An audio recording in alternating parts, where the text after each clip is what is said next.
Have you felt that life has become a little drab with what you are wearing? Or more specifically, what colors you are willing to wear?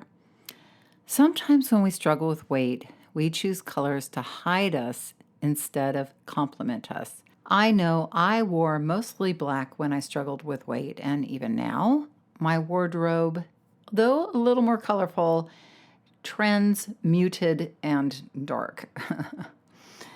We get into the habit of not wearing colors.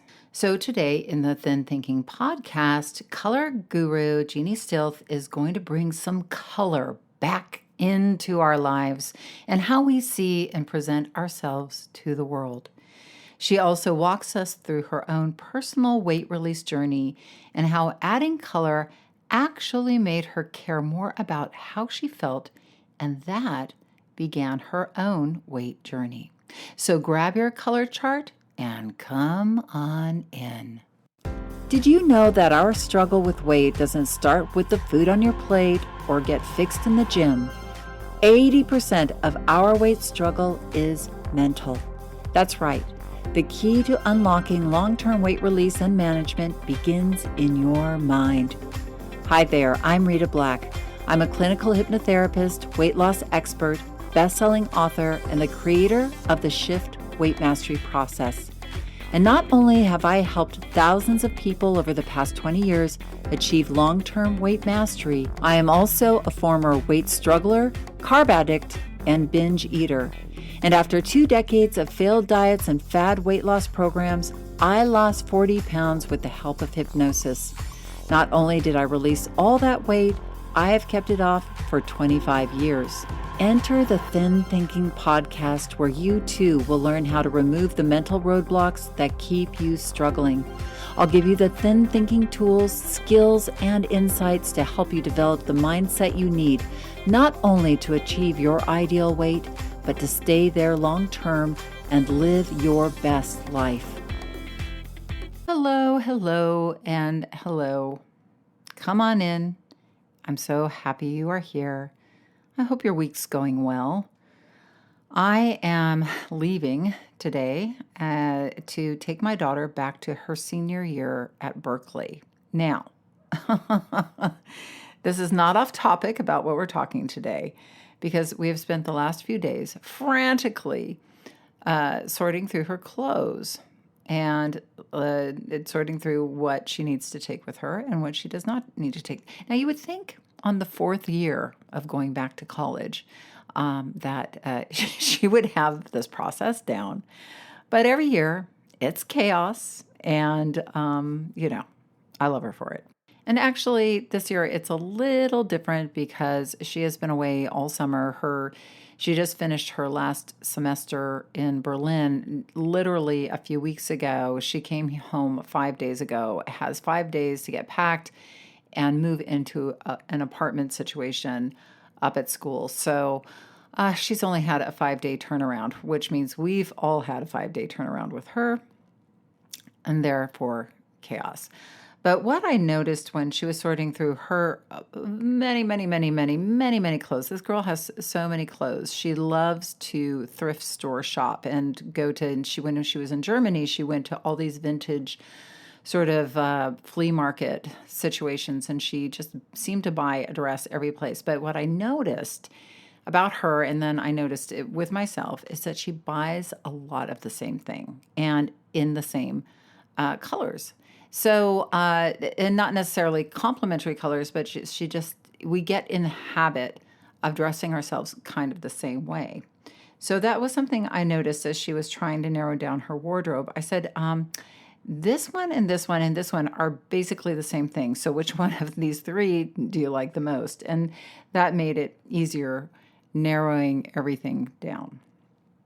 But it did get me thinking that I myself gravitate towards buying the same shirt, the same shoes, the same pants. And sometimes we need somebody to bust us out of this box that we put ourselves into. And that is where my guest, Jeannie Stilth, comes in. Jeannie Stilth is the founder and CEO of Color Guru, where she matches you to your ideal color palette for clothing so that you can look beautiful and confident in your clothes, shop more simply, and create a coordinated wardrobe.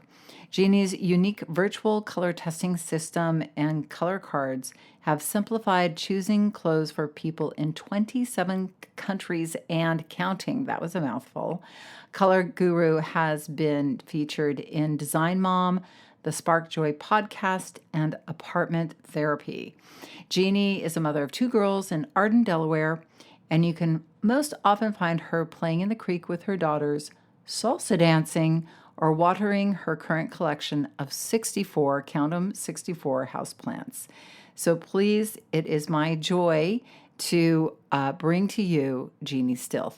Hello, Jeannie, and welcome to the Thin Thinking podcast. Really excited to have you here today. Yes, I'm so excited to be here. Thank you for having me, Rita. Oh, of course. Well, tell our audience how you help people, like just, in a couple of lines, how you help people with color. Sure, it's really simple. We basically analyze people's hair, skin, and eye color, and we match them with their ideal color palette for clothing. That is really cool. And we're going to hear a lot more about it, but I want to hear how you became the color guru. Like how that happen? Well, it all started when my aunt told me that I was picking the wrong colors for myself. I was shopping with her and she's wonderful and always dressed really well. And I was shopping with her and she was basically like, I think you're picking all the wrong colors for your skin tone. And I was like, I don't even know there were right colors for my skin tone. What are you talking about? I had never thought about it before. I was just kind of picking colors that I liked and wasn't thinking about how they sort of reflected on me and my particular coloring. And so she's like, I'm going to get your colors done. This is going to be amazing. And then it was so interesting. I was living in Philadelphia at the time, and we looked and we could not find anybody offering the service anymore. It had sort of fallen out of trend, this idea of seasonal color analysis. So then a year later, I happened upon someone who was doing it out of their home. She was a retired image consultant, and I went and got my colors done. And I was like, oh, this is great. Like, I do look better in these colors. Like, I could see a difference right away. But what was really interesting to me was the other two things it helped with. So I was like noticing I looked better. My friends were noticing I looked better. I was getting more compliments in my clothes. But then what happened was I realized how much easier shopping was because I knew exactly what to buy, like in terms of color. Like, it's like now so often like a t-shirt or a dress will come in 10 different colors and you're like, oh my gosh, like which one, which one? And there's this decision fatigue that just went away. I was like, oh, that's the best color for me of those 10. Or like I could pick between these two colors and those would both be really good on me. And as a person who's busy, I have two kids and I have like lots going on in my life. I loved that I felt like I was just cutting my shopping time in half. So I was like, this is a benefit I didn't expect, Yeah. And then the other benefit that came was I didn't realize it at the time, but the colors she gave me were a family of colors that were kind of designed to work together. And so all of the clothes in my closet, as I transitioned to wearing my best colors, started to coordinate together really well. And it just solved so many problems I had with clothes. It eliminated the decision fatigue. And it solved this problem of like having a little bit of everything and trying to match it and put it all together. All of a sudden, my closet almost became like very, very streamlined. And I had suddenly boundaries for what I was bringing into my closet and what I wasn't, which really like changed my whole experience of dressing in this very big way, because I used to have, overstuffed drawers and like too many, clothes for my hangers. And so then some would sit on the bench that was sort of near my closet. And it was just frustrating. I remember like dreading laundry day because I was like, I have all these clothes. I don't have even enough places to put them. And yet I can't seem to find an outfit that I love. You know what I mean? This is craziness, right? This is craziness. So suddenly I started to get rid of, I just focused on color. I started to get rid of the colors that really didn't work for me. I started to bring in the colors that really did. And my clothing just sort of, it's like my closet streamlined itself. You know, everything started to coordinate together. I had less clothes than ever, but I really liked what I had. And so it just sort of transformed how I dressed and my experience of dressing. And, then I ended up taking multiple friends to this woman who was doing it out of her home, this retired image consultant. And then it just sort of stuck with me over the years. I thought, if I ever started a business, I would sort of refresh this whole idea, bring it back in a modern way. Because some of the colors she gave me were really dated. Mm. It was kind of an old fashioned system. Even so, I had these huge benefits from it though. And so I thought I would just refresh this whole concept. I would make all the colors current and modern. I would find a way to do this virtually. And it just kind of percolated for years before I actually started Color Guru. Wow. Yeah. And you've been doing this now for 9 years, right? 9 years. Yeah. That's amazing. So cool. So in that transformation and with working with all of your clients or all the people who come to you, the benefit of color, adding color, I could totally see how streamlining your wardrobe, it just would transform your life. It sounds like it also just made you incredibly mindful about yourself, your relationship to your wardrobe, what you were putting on your body. And it probably made you think about yourself in a different way. That's what I was thinking. I was like wondering, the inside of this is, identity, self-esteem, really owning what you wore instead of like, "Ah, I'm just throwing this thing on." It's just like, oh, this is like something I've really chosen that puts my best face forward. 100%. Yeah. I started to really, I stopped the habit of just throwing on like the same, gray yoga pants and whatever tank top. You know what I mean? How did you know what I wore today? You Going know, to work out. I know, right? Great for workout, but I had kind of just gotten into the rut of like wearing like kind of the same boring thing every day. And I think for most women, that is not real energizing. It wasn't for me. And I think most women really want to have fun with their clothes and be creative with their clothes to a certain extent, as long as it doesn't take too much time. It's like a rare person who wants to spend tons of time doing it, but it's still fun to like put a fun outfit together. But you have to have the pieces. It's almost like, when you go grocery shopping with a list versus when you Mhm. don't, you know, Yeah. and then you get home after grocery shopping without a list, with having no idea what recipes you're going to make that week. And you don't have what you need to actually put those recipes together. And I think clothes is very similar. Like Mm. we don't know what we're looking for when we're out clothes shopping or online clothes shopping. We just end up buying sort of like random impulse buys, some of which we end up liking later and some of which we don't, some of which go with our other clothes and some of which don't, and it just ends up being this sort of thing where you're trying to like make something, but you don't have the ingredients, we tend to buy the same things over and over again, same things over and over again. Like I've worked with people in their closets where they've got like 10 pairs of black jeans. I'm like, are these really that different from each other? You know what I mean? It's like, she's like, I just like black jeans. So like when I go shopping, I buy them. And It's so so crazy. You are totally and it it's true. it's When you really true. think about it, is that we automatically we get in the habit of buying the same thing and our brain just feels very comfortable.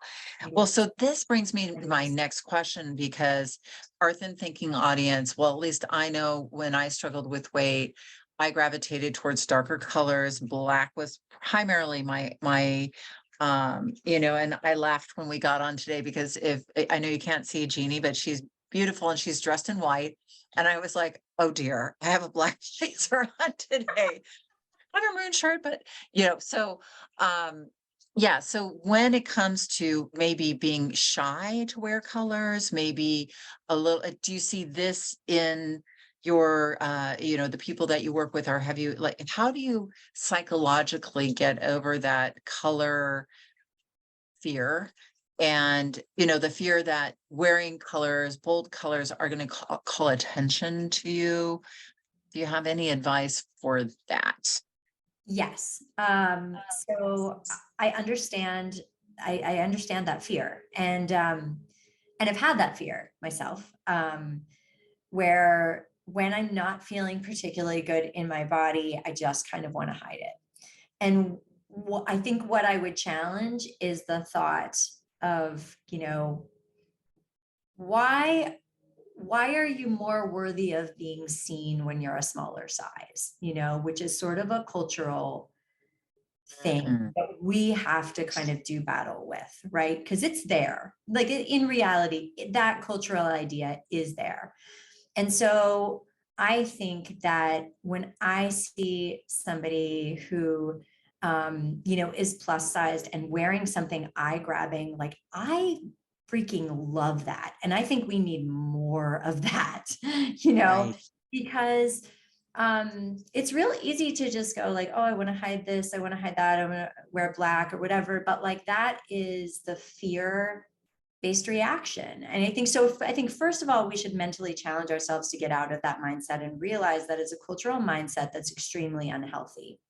Now, there's nothing wrong with wanting to release weight. I've released some weight, but I think start dressing. Maybe just give yourself a challenge. Like I worked with a couple of people where I just gave them a challenge, like one day a week. Starts really small. You know what I mean? One day a week, wear a bold color. The rest of the week, you can do your normal routine of like the, dark colors or whatever you're, feeling like you're super comfortable in. But I bet you will start to like that day. You know what I mean? Once you just ease into it, Mm, right? You will I start to like that day.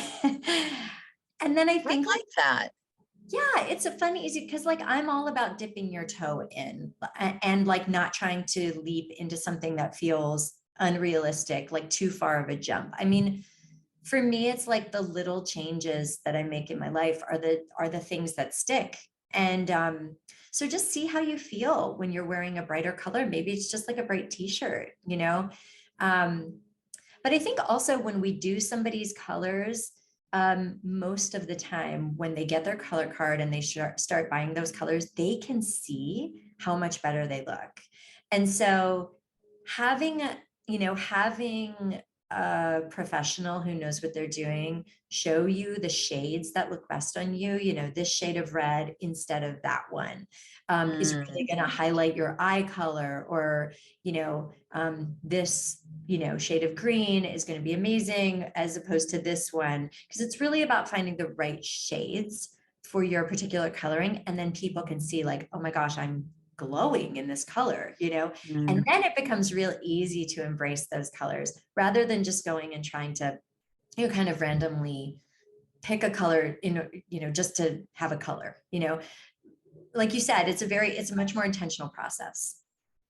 I love that. And I love the idea of that one day a week and kind of proving to yourself, because I think what we're up against is fear, Yeah. and not just like habit, but the absolute fear that of being seen, feeling vulnerable. So having that one day where you go, oh, okay, I wore this, I was safe.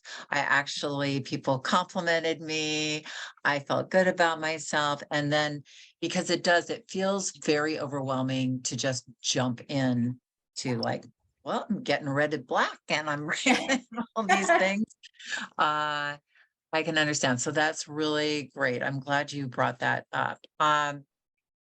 So I know you mentioned weight for you, because I know this is we do talk a lot about weight. And I know you and I, when we met, you mentioned that you had gone through your own weight journey. Maybe what I'd love to hear is like, what made you decide to go on that journey? And then, a little bit about the journey, but how that has changed your relationship too, to how you wear color and all of that. Yeah, well, the thing is that the color sort of came first. And then I started to get excited about my clothes again, which was really exciting. Like once I learned my colors, it kind of revived my interest in dressing. and putting together outfits. It all became so much easier was the thing. I just didn't feel like I had many blocks anymore like I used to. So I got interested in clothes again. And then, after I'd had my second daughter, I had about 25 extra pounds that were just kind of clinging on, that the rest of it fell off when I was breastfeeding. And then there were just like 25 pounds that just kind of stayed and felt stubborn, and I just had to, kind of come to terms with the fact that I was really loving clothes, but I wasn't loving how I was feeling in those clothes. And I'm 5'2", so 25 pounds was a pretty significant amount of weight for a 5'2" person. Mhm. In terms of just the difference in how I felt once I released it. So that came up. I was like, I really want to feel when I put on these clothes, like I am just like in my best shape that I can be in.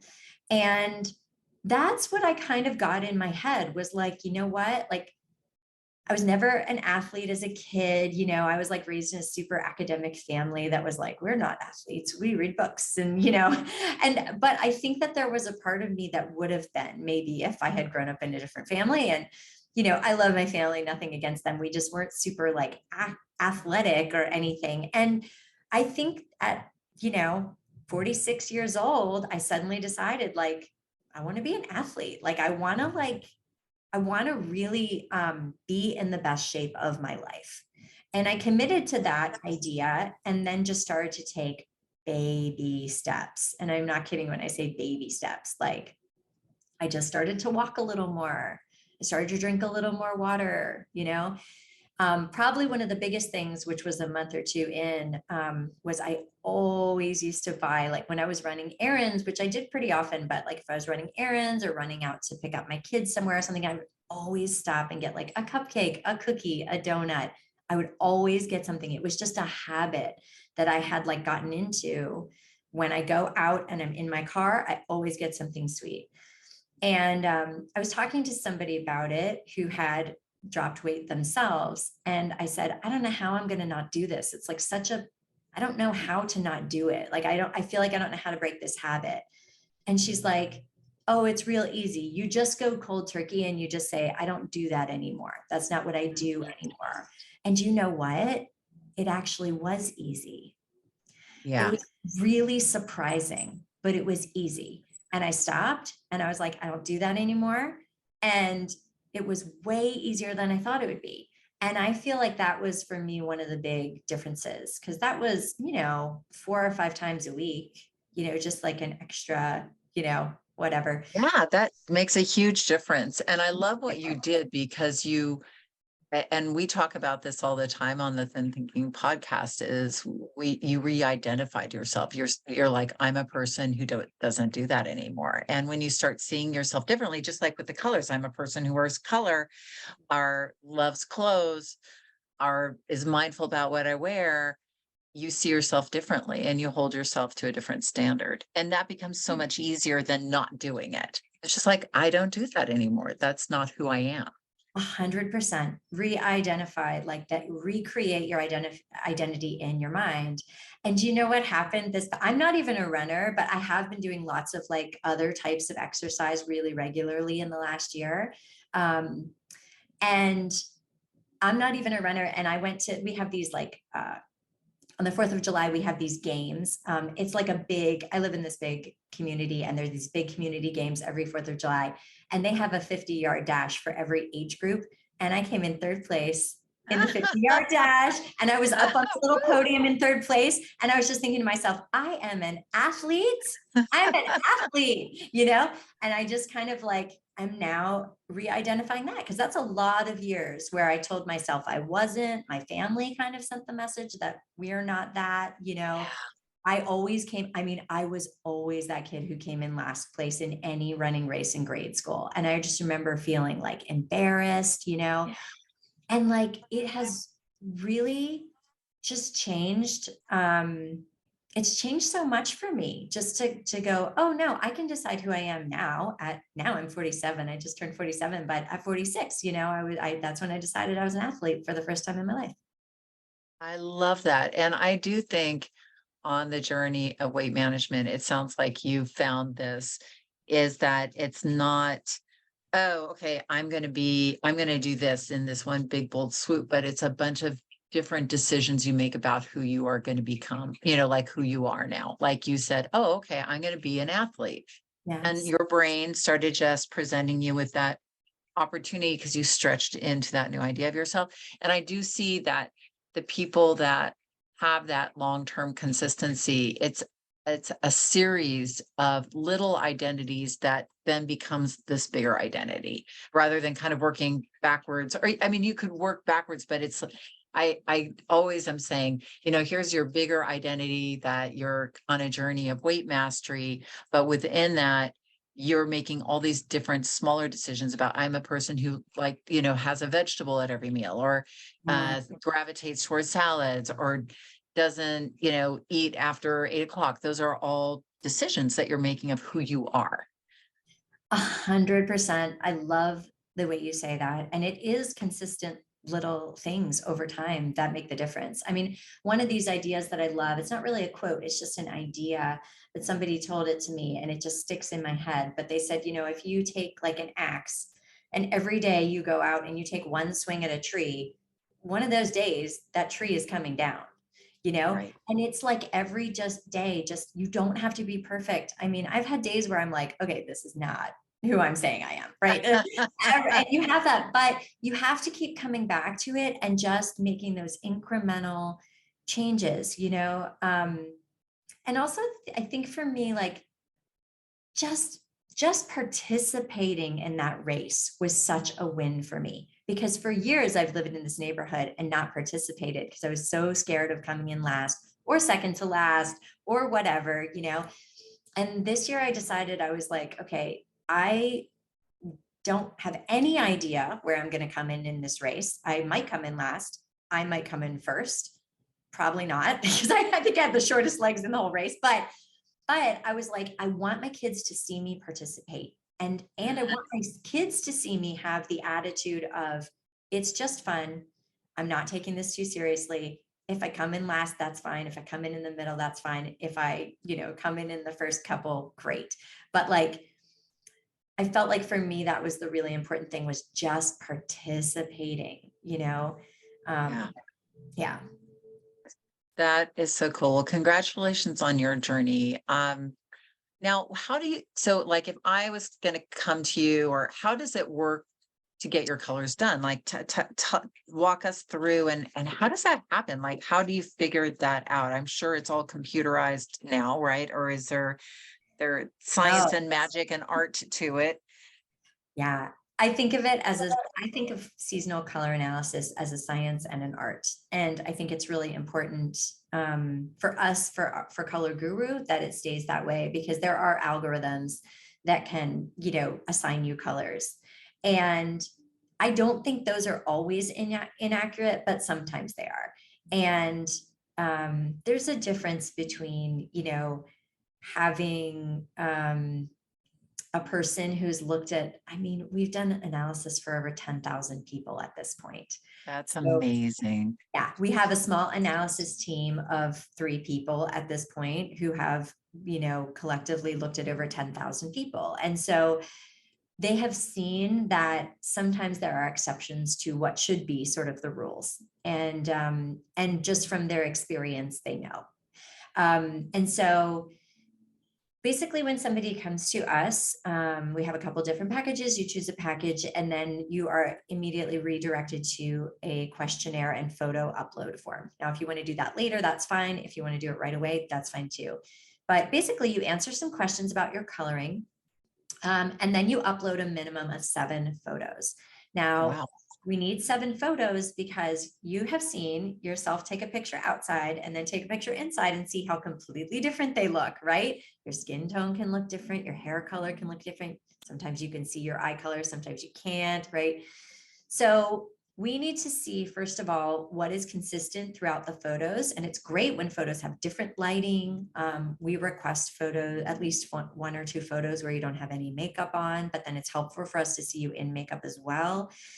And then we look at those photos and then we see your answers to our questions about your skin tone. Things like, what does your skin do in the sun? Does it stay exactly the same? Does it burn? Does it burn then turns into a tan? Does it tan super easily? Like, all these things are really helpful for us. And then we make sure what we're seeing in the photos matches up with what you've told us in the questionnaire. And then our analysis team looks at everything, determines your type, and then we send you a digital color card with your clothing colors. We also have makeup colors available. And then everybody gets a digital color card and also a laminated color card. We actually send you mail. It's really colorful, fun I mail. love that. Yeah, so we send a hard copy that you can have in your purse. So you always have your color card on your phone or in your purse. I'm sorry if you can hear my dog snoring. She's fell asleep at my feet and she's Oh, I snoring. was wondering, but that's so cute. It's so It's cute. So enjoy hearing my dog off in Greenland. But that is how that's how it works. And it's a quick process. We have a 3-day turnaround time. wow. Yeah. And yeah, it's a very fun process for most people. It's really fun to get your colors and start experimenting with them. That is so cool. So it does. And so you do take into account makeup. I was going to ask about that, like if that was part of it. And yeah, we yeah. didn't start with offering makeup. We were just doing the colors for clothing. And then we got so many requests for makeup colors. And so we partnered with a wonderful makeup artist who helped us create makeup cards for each of our 12 types. So we have 12 color palettes total. And then we've got 12 makeup palettes. And so, yeah, we partnered with this wonderful makeup artist, and we give, makeup suggestions as well. That is so cool. So let me ask you, that now that you've released some weight, do you, I guess you don't wear colors any differently because you still wear the same colors. I do. I had already kind of transitioned into like wearing colors before I had released the weight, but I will say that, I feel better in my clothes. There's no way around it. Like, I do feel better in my clothes after releasing the weight and feeling like more active and more energized. And I mean, part of it is just the energy I get from having some sort of daily exercise, and, and on a big exercise day, that's like a full out, workout that might take like half an hour. And then on the other, on days where I'm kind of going light with it, it's just like a long walk with my dog. Right. But I'm always trying to get some sort of activity in every day, which I didn't used to do. I mean, it's hard to imagine, but I didn't used to do it. And now it just feels like a better life. I mean, there's no way around it for me. It just feels like a better life. Yeah. And I love the way you started. So many of the students and clients that I have, the ones that stick with it the longest, started exercising just by like what you did, just taking a short walk and Yep. then building from there. Because I think we freak ourselves out with this idea of like, I'm going to go to the gym and work out and then another part of our brain is like, no, you're not.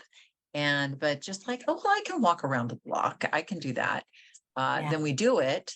And then we start to see that ourselves in that different way. Like, oh, I'm somebody who does what I say I'm going to do. And I get out there and then you get that benefit of moving your body, of feeling better. And then you do. So now I guess tell us, like, if somebody was, because I'm super interested, I'm like, okay, Jeannie. Yes. So you've got a link. I'll put that in show notes. And if anybody was interested, they can go and see how they would do this, get their colors done. Yeah. Yeah, definitely. I will give you that link, but can I comment on something you just said in that last little Yes. bit? Because I'm really Yes, of course. to, because I also think when it comes to physical activity, if you can find something that doesn't feel even like a workout, but is like, I found salsa dancing, and I'm not even kidding. Like, I think I was going for my 7th or 8th time, and suddenly I was like, wait, I'm working out. Like, this is a workout. But I was just doing it because I love the music and I love moving my body in that way.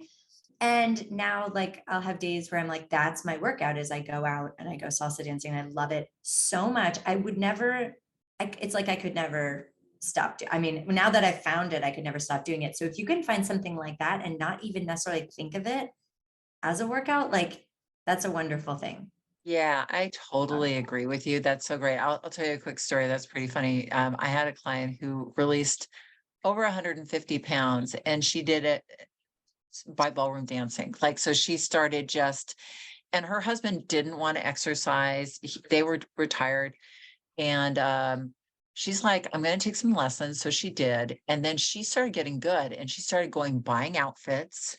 And then she was going out every night of the week. She was like, my husband just watched me leave, you know, Yeah. 5 nights. I'll see you later, honey. I'm going out dancing. And she just loved it. And I agree with you. When you, like, I woke up at 5:30 to go for a 6:30 a.m. hike with a friend who I couldn't wait to see and chat with, so it's like when you can pair it with socializing or connecting or having fun, like you said.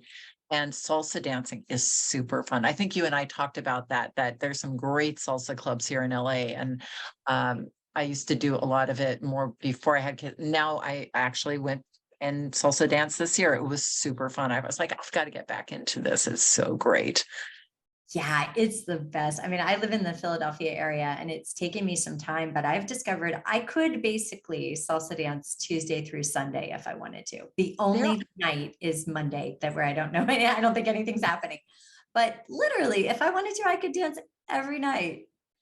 our local community college was giving salsa dance lessons, and my daughter bought those for me and her for Christmas. She said, I will learn she wanted to learn to salsa dance. And she goes, Mom, will you do this? So she did. And she bought us. And this was pre-pandemic. And we went, and the woman, I'm telling you this because and my audience is because the woman who taught us was 75 years old, and she went out salsa dancing every night of the week. Wow. And the thing about salsa dancing, which is really cool, so these all these little clubs all over your city. You probably don't even know they exist, but people love salsa, and they just go, and you don't have to. It doesn't require you to be super athletic. It just requires you to move forward and back. Yep. And so if anybody's listening, it's like, oh, it's like you go to your community college, there's probably a level 1 beginner salsa dance lesson, and just go. It is super fun, and it's social, and you meet people.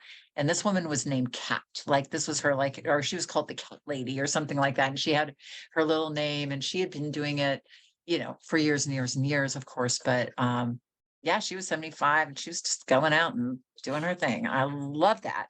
I That's love what it. I want to be when I grow up. Yes, me too. Me too. Definitely. All right. So we totally got off the track there, but so back to, well, and you can wear your colors while you're salsa dancing. Yeah. So you'll I'll get a link from you, and we'll put that in the show notes. And I think you had a coupon offer as well, right? You're generously giving some off of the fee. Yeah. So if you want to get your colors done, you can come to colorguru.com and you can use coupon code COLORME, COLORME, all one word. And you can also check us out on Instagram. So there we are at Your Color Guru. Cool. Love it. Well, thank you. This has been really wonderful and inspiring, both for colors and for getting moving and seeing yourself differently. It's been really helpful. So thank you, Jeannie. It was wonderful to have you on the Thin Thinking podcast. Oh, I have one last question. So when you get your color palette, like fall, spring, because you said seasonal, I mean, just can you go into that really quickly as before we go off? I totally forgot to ask you that. Sure. The reason it's called seasonal color analysis is not that you wear like different colors in different seasons. It's because we have basically assigned 12 color types based on the seasons. So we have three Oh, different okay. types of winter types. We have three different types of springs, and you'll fall into one of those 12 types. Got it. Okay. Yes. And they're based on the seasons just because, the winter colors are like crisp and cool. And so it's the colors sort of reflect that seasonal vibe a bit. And seasonal color analysis is basically, historically based on the seasons. So, I get it. Yeah, I remember that now too. Okay, cool, cool, yeah. cool. All right. Well, thank you so much for being on the podcast. It was a joy to have you here.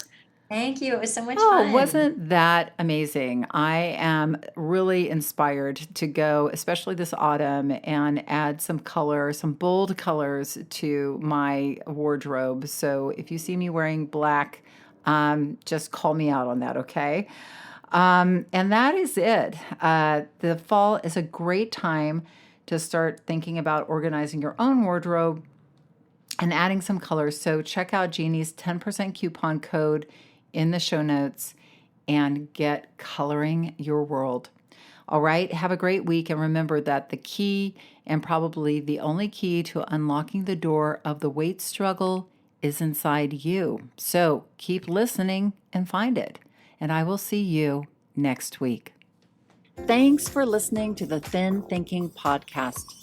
Did that episode go by way too fast for you?